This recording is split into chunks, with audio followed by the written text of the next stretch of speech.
Hi friends, welcome to my channel JK Competitions. This is your Ajay MNR. ఈరోజు క్లాస్లో మనము intermediate మొదటి సంవత్సరం జంతు శాస్త్రంలో నుంచి రెండవ చాప్టర్ జీవ ప్రపంచం వైవిధ్యము. రెండవ చాప్టర్లో మనం చాలా బిట్స్ మనం ఇప్పటివరకు డిస్కస్ చేసాం. జంతు దేహ నిర్మాణం రెండవ చాప్టర్ అయిన జంతు దేహ నిర్మాణం గురించి మనం డిస్కస్ చేస్తున్నాం. రైట్, దీనిలో మనం గత క్లాసులో కదా రక్తం గురించి సంయోజక కణజాలం నుంచి దానిలో ఉన్న కణాలు ఏమైతే ఉన్నాయో ఆ కణాలు ఎన్ని రకాలు, ఎర్ర రక్త కణాలు అలాగే తెల్ల రక్త కణాల గురించి మనం డిస్కస్ చేసాం. ఈ రక్త కణాలు ఎన్ని రకాలు, వాటి యొక్క విధులేంటి అని మనం విషయాలు క్రిస్టల్ క్లియర్గా మనం డిస్కస్ చేసాం. ఈరోజు క్లాస్లో భాగంగా మనం రక్త ఫలకికలు, మూడవదైన రక్త ఫలకికలు, వీటిని ప్లేట్లెట్స్ అంటున్నాం. ఈ ప్లేట్లెట్స్ జనరల్గా వీటి యొక్క ముఖ్య పాత్ర ఏంటంటే రక్త స్కందనలో పాల్గొంటాయి. ఏదైనా శరీరంలో ఏదైనా గాయం జరిగినప్పుడు ఆ గాయం నుంచి రక్తం స్రవిస్తున్నప్పుడు విదిన్ 20 to 30 సెకండ్స్లోనే రక్తము ఆగిపోవటాన్ని మనం గమనిస్తాం. ఇది దేనివల్ల అంటే ఆ రక్తం గడ్డ కట్టడం వల్ల. ఈ గడ్డ కట్టడం అనేది this is because of platelets. ఒకవేళ ప్లేట్లెట్స్లో కనుక ఏమైనా తేడా వస్తే బ్లడ్ అనేది క్లాట్ అవ్వకుండా అలాగే స్రవిస్తూనే ఉంటుంది. దీనిని హెమరేజ్ అని కండిషన్ అని మనం పిలుస్తాం. సరే, ఈరోజు క్లాస్లో భాగంగా మనం రక్త ఫలకికల గురించి మనం డిస్కస్ చేద్దాం. అది కూడా మనము టెక్స్ట్ బుక్ నుంచి డిస్కస్ చేస్తున్నాం. కొన్ని టెక్నికల్ ఇష్యూ వల్ల ఈరోజు నేను నోట్స్ కంప్లీట్గా ప్రిపేర్ చేయలేదు, ఇంకా నోట్స్ ప్రిపేర్ అవుతుంది. అయితే వీడియో గ్యాప్ పెరగకుండా ఉండాలని నేను టెంపరీగా ఈ వీడియో చేస్తున్నాను. తర్వాత దీనికి సంబంధించిన క్వశ్చన్లన్నిటి ప్రిపరేషన్ చేసిన తర్వాత ఒక 30-40 ప్రశ్నలు ప్రిపేర్ అయిన తర్వాత మరలా నెక్స్ట్ వీడియోలో మీకు ఇదే భాగాన్ని మీకు క్వశ్చన్ అండ్ ఆన్సర్స్లో నేను అందిస్తాను. సరే చూడండి, రక్త ఫలకికలు వీటిని ఇంగ్లీష్లో మనం ప్లేట్లెట్స్, బ్లడ్ ప్లేట్లెట్స్ అని పిలుస్తాం. ఇవి ఎలా ఉంటాయి? ఇవి కేంద్రక రహితంగా ఉంటాయి. రక్త ఫలకికలు కేంద్రక రహితంగా ఉంటాయి. ఆర్బీసీలు, డబ్ల్యూబీసీలు వీటిలో చూస్తే వీటిలో కొన్ని కేంద్రకాలు, ఆ కేంద్రకాలు కొన్నిట్లో ఒకే లంబికతో ఉంటే కొన్నిట్లో 2 లంబికలు కూడా ఉన్నట్లు మనం చూసాం. మరి రక్త ఫలకికల్లో కేంద్రకం అనేది ఉండదు. ఇవి గుండ్రంగా ఉంటాయి, అండాకారంగా ఉంటాయి, అలాగే ద్వికుంభాకార చక్రిక లాంటి నిర్మాణాలు. చూడండి, వీటి యొక్క మార్ఫాలజీ గురించి ఇవ్వబడింది. దీనిలో కేంద్రకం అనేది ఉండదు. ఇవి గుండ్రంగా ఉంటాయి, కొన్నేమో అండాకారంగా కూడా ఉంటాయి, ఇంకా ద్వికుంభాకార చక్రిక లాంటి నిర్మాణాలు. ఇక్కడ చూస్తే మనకి ఈ ఆకారాలు మనకు తెలుస్తున్నాయి.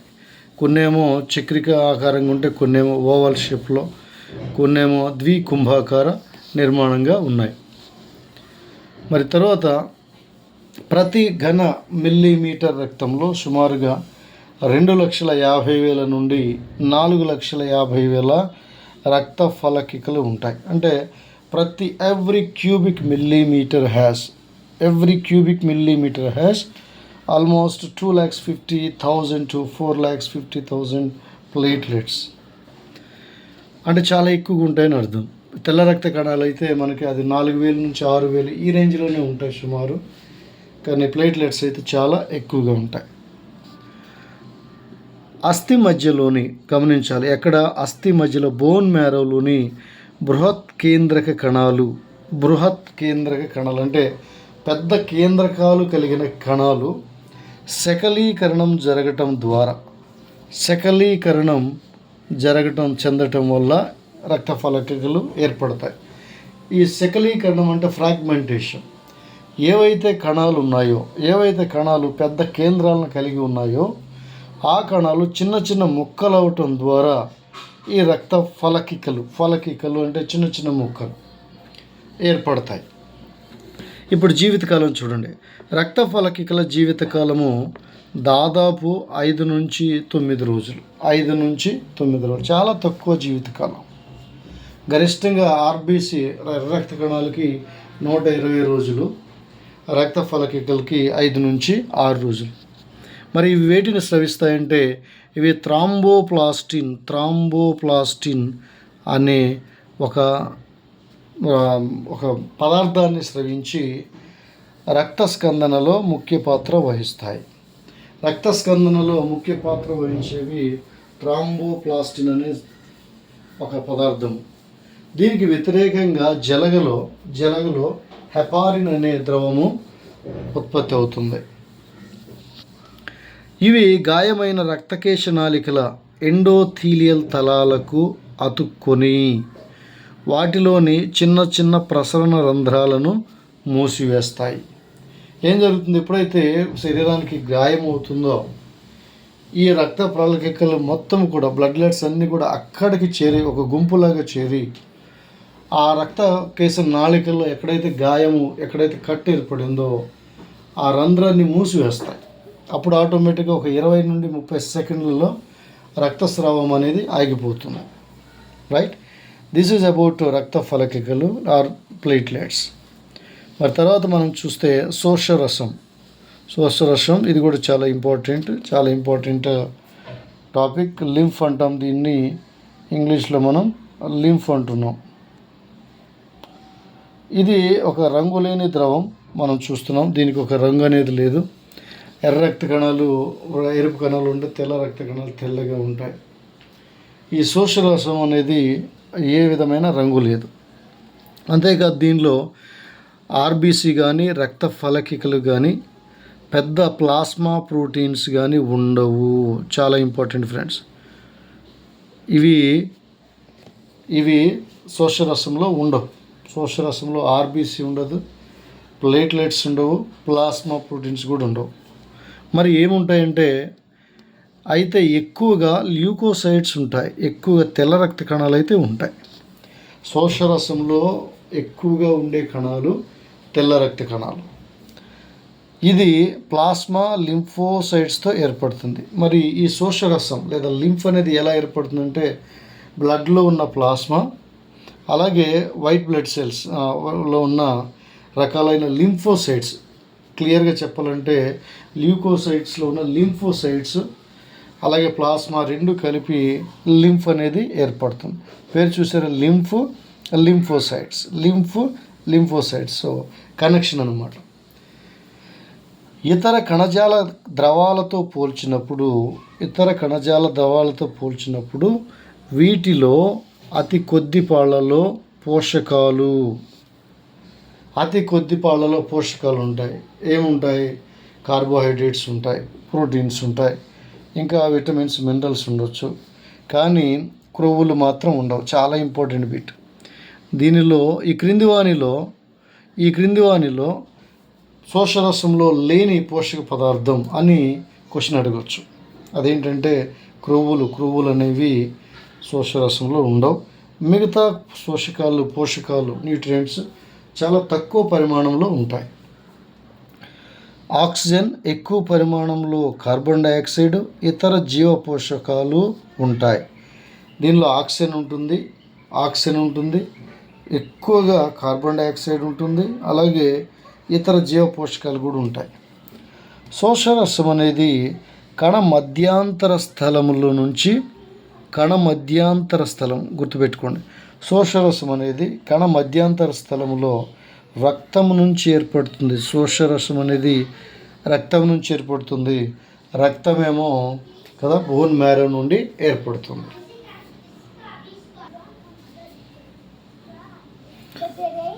రైట్, ఇది రక్తం నుంచి ఏర్పడుతుంది. అలాగే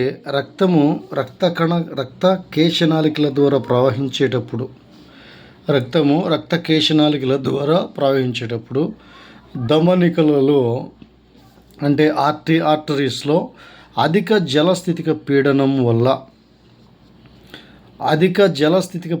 వల్ల రక్తం నుంచి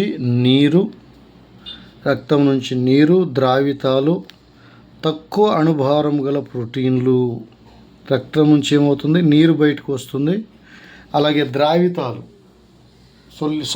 సొల్యూట్స్ ఏవైతే ఉన్నాయో, కరిగే పదార్థాలు ఏవైతే ఉన్నాయో అవి, అలాగే తక్కువ అణుభారం గల ప్రోటీన్స్ రక్తకేశ నాళికల కుడ్యం నుంచి మధ్యాంతర స్థలంలోనికి విడుదలవుతాయి.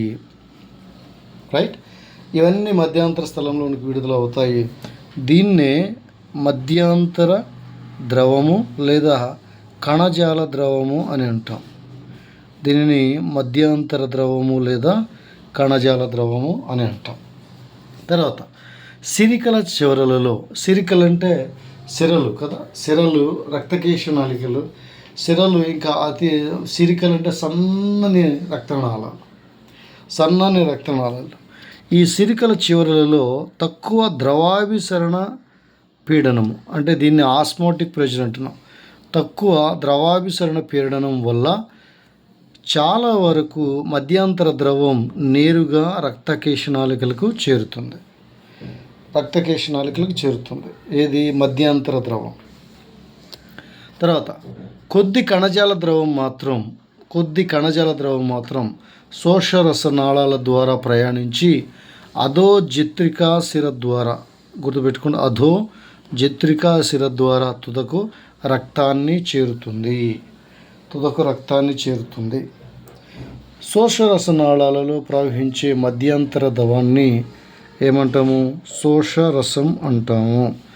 శోషరస నాళాలలో ప్రవహించే మధ్యాంతర ద్రవాన్ని శోషరసం అంటాం. ముఖ్యంగా శోషరసం గురించి మనం గుర్తుపెట్టుకోవాల్సింది, వీటిలో ఉండేవి ఇది దేంతో ఫామ్ అవుతుంది. ఒకటి, దీనిలో కేంద్రకం అనేది ఉండదు, రంగు ఉండదు కదా. దీనిలో ఆర్బీసీ రక్త ఫలకికలు, పెద్ద ప్రోటీన్స్, ప్లాస్మా ప్రోటీన్స్ ఉండవు, కానీ ఎక్కువగా ల్యూకోసైట్స్ ఉంటాయి. అందులో కూడా పర్టికులర్గా లింఫోసైట్స్ ఉంటాయి ఎక్కువగా. ఈ లింఫోసైట్స్, ఇది ప్లాస్మా లింఫోసైట్స్తో ఏర్పడుతుంది. దీనిలో క్రొవ్వులు తప్ప మిగతా పోషక పదార్థాలు తక్కువ పరిమాణంలో ఉంటాయి. అలాగే కార్బన్ డైఆక్సైడ్ చాలా ఎక్కువ పరిమాణంలో ఉంటుంది. ఈ శోషరసం అనేది కణ మధ్యాంతర స్థలములో రక్తం నుంచి ఏర్పడుతుంది. సరే, దీనిలో ఉండే ద్రవాన్ని మధ్యాంతర ద్రవం లేదా కణజాల ద్రవం అంటాము. తర్వాత శోషరస నాళాలలో ప్రవహించే మధ్యాంతర ద్రవాన్ని దీనినే శోషరసం అని కూడా మనం పిలుస్తాం. నెక్స్ట్ టాపిక్ కండర కణజాలం. మనం ఇప్పటివరకు మనం ఆ సంయోజక కణజాలం ఏదైతే ఉందో, కనెక్టివ్ టిష్యూ ఏదైతే ఉందో, దానిలో ఉన్న ఆర్బీసీ, డబ్ల్యూబీసీ, ప్లేట్లెట్స్, వాటి యొక్క రకాలు, వాటి యొక్క విధులు అనే విషయాన్ని మనం డిస్కస్ చేసాం. ఇప్పుడు మనం కండర కణజాలం, దీనినే మనం మస్కులార్ టిష్యూ అని పిలుస్తున్నాం. చూడండి, కండర కణజాలం ఎక్కడి నుంచి ఏర్పడుతుంది? మధ్య త్వచం నుంచి ఏర్పడుతుంది. మీసోడర్మ్ నుంచి ఏర్పడుతుంది కదా, మీసోడర్మ్ నుంచి ఏర్పడుతుంది.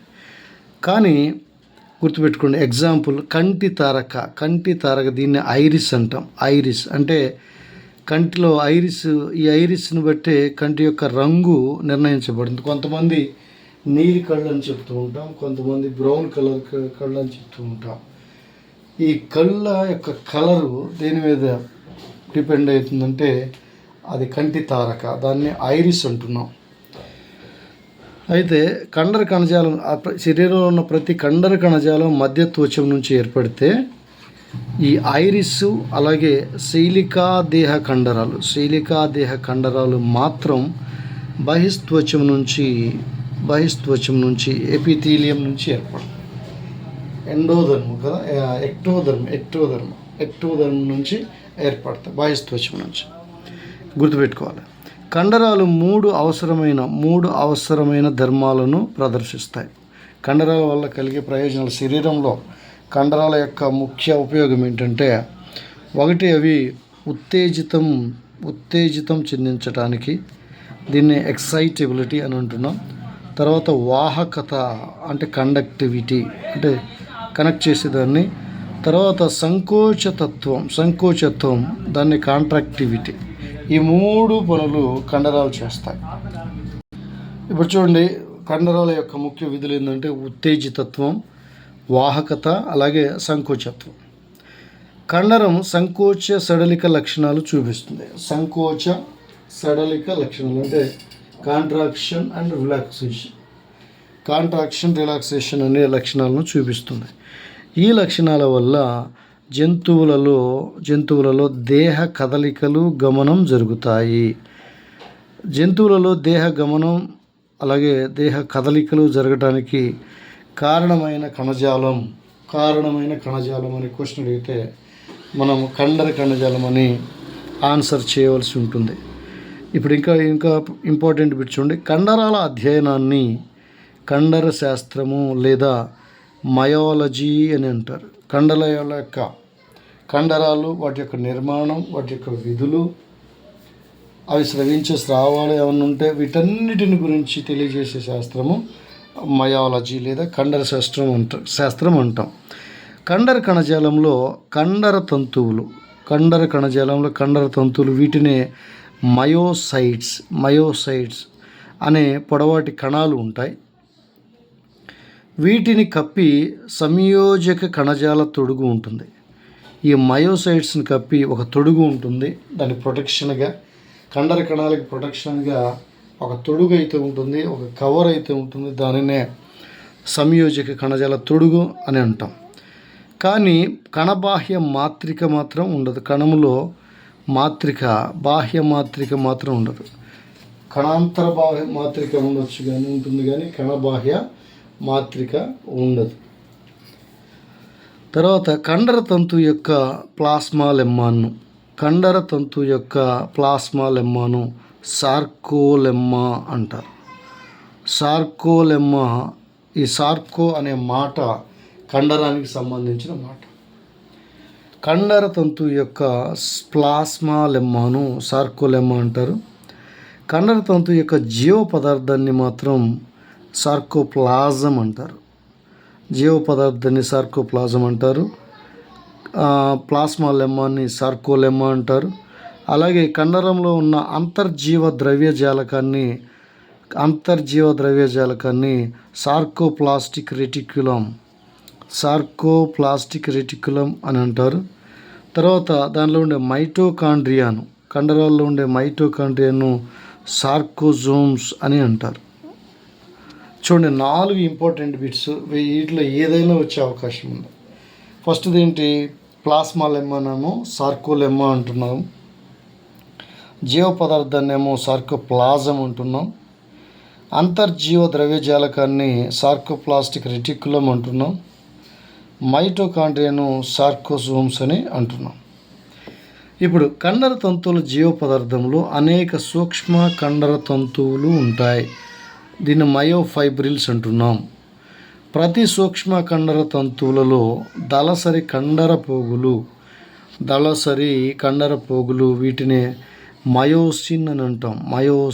మయోసిన్ అంటే కండర పోగులు. మయోఫైబ్రిల్స్ అంటే కండర తంతువులు అంటే తీగలు లాంటి ఇవి. అదే పోగులు అంటే ఇంకా సన్నగా ఉంటాయి, వాటిని మయోసిన్ అంటున్నాం. అలాగే సన్నని సూక్ష్మ కండర పోగులు వీటిని యాక్టిన్ అంటున్నాం. Actin, myosin. దళసరి కండర పోగులనేమో సూక్ష్మ కండర తంతువులు. కండర పోగులు, సూక్ష్మ పోగులు ఉంటాయి. 2 రకాలు. వీటిలో కండర పోగులు, దళసరి కండర పోగులనేమో మయోసిన్ అంటున్నాం. తర్వాత సన్నని సూక్ష్మ కండర పోగులనేమో యాక్టిన్ అంటున్నాం. ఈ మయోసిన్, యాక్టిన్ ఇవి 2 కూడా క్రమబద్ధంగా అమరి ఉండటం వల్ల రేఖిత కండరాలలో, స్ట్రయేటెడ్ మజిల్స్లో నిష్కాంతి అలాగే కాంతి పట్టీలు ఏర్పడ్డాయి. కాంతి పట్టీలు ఏర్పడ్డాయి. ఇలా చూస్తే సార్కోప్లాజంలో సార్కోలెమ్మా ఉంది కదా, సార్కోప్లాజంలో ఏటీపీ, ఫాస్ఫోక్రియాటినైన్, గ్లైకోజన్, మయోగ్లోబిన్లు ఉంటాయి. ఈ సార్కోప్లాజం ఏదైతే ఉందో దానిలో ఏటీపీ, ఎడినోసిన్ ట్రైఫాస్ఫేట్, తర్వాత ఫాస్ఫోక్రియాటిన్, అలాగే గ్లైకోజన్, మయోగ్లోబిన్లు ఉంటాయి. రైట్. ఇవి కండర కణజాలం గురించిన ముఖ్య విషయాలు. ఇప్పుడు మనం కండరాలు ఎన్ని రకాలు ఉన్నాయి అవి చూస్తే కండరాలు 3 రకాలు. అవి అస్థిపంజర కండరము, నునుపు కండరము, అలాగే హృదయ కండరము. ఇలా 3 భాగాలుగా విభజించబడి ఉన్నాయి. 3 భాగాలుగా ఇక్కడ మనం రేఖిత కండరాన్ని కూడా చూస్తాం. సరే, ఇంతటితో ఈరోజు క్లాస్ ఆపేద్దాం. వచ్చే క్లాస్లో ఈ కండరాలు రకాలు కదా, అస్థిపంజరం, నునుపు కండరం, హృదయ కండరం, వీటి గురించిన ప్రశ్నలతో కదా మనం ఎప్పటిలాగా చెప్పుకునే క్లాస్ లాగా ఈ ప్రశ్నలతో ఈ నోట్స్ మొత్తం ప్రిపేర్ చేసి నెక్స్ట్ క్లాస్ని మనం డిస్కస్ చేద్దాం. So thank you for watching friends. చాలామంది వీడియోస్ వాచ్ చేస్తున్నారు కానీ లైక్ చేయడం లేదు. చూడండి, ఏదైనా దేనికైనా ఒక మోటివేషన్ అనేది అవసరం. మీకైనా నాకైనా ఒక మోటివేషన్ అనేది అవసరం. మేము జస్ట్ వీడియోసే చూస్తాము, ఎలాంటి ఎంకరేజ్ చేయమంటే మీరే ఆలోచించుకోండి అది ఎంతవరకు కరెక్ట్. మీకు మోటివేషన్ అనేది అవసరం ఎగ్జామ్ ప్రిపేర్ అవ్వడానికి, నాకు కూడా ఒక మోటివేషన్ అవసరం వీడియోస్ని మీకు బాగా ఎఫెక్టివ్గా ప్రిపేర్ చేయడానికి. చూస్తున్నారు, చాలా సంతోషం. చాలామంది వీడియోస్ని వాచ్ చేస్తున్నారు కానీ చాలా తక్కువ మంది మాత్రమే లైక్ చేస్తున్నారు.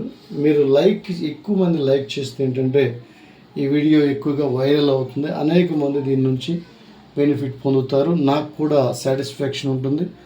ఇంకా వీడియోలు మీకోసం గ్యాప్ లేకుండా, డిలే లేకుండా త్వరగా చేయడానికి కూడా నాకు కొంచెం మోటివేషన్ ఉంటుంది. ఒక్కోసారి అనిపిస్తుంది ఇంత కష్టపడి వీడియో చేస్తున్నాం, ఒక వీడియో చేయడానికి, క్లాస్ చేయడానికి కనీసం 5 to 6 hours టైం పడుతుంది, పర్సనల్ టైం అంతా దానికి పెట్టవలసి వస్తుంది. అయినా చాలా తక్కువ మంది మాత్రమే దాన్ని అప్రిషియేట్ చేస్తున్నారు అనిపించినప్పుడు కొద్దిగా డిసప్పాయింట్మెంట్ కలుగుతుంది. సో ఫ్రెండ్స్, అర్థం చేసుకోండి, మీరు ఇచ్చే లైక్సే నాకు గొప్ప motivation. So please like my videos, share it, and ఇంకెవరైనా సబ్స్క్రైబ్ చేసుకొని వాళ్ళు ఉంటే please subscribe them. Thank you for watching. I will see you in the next video. Thank you. Have a nice day.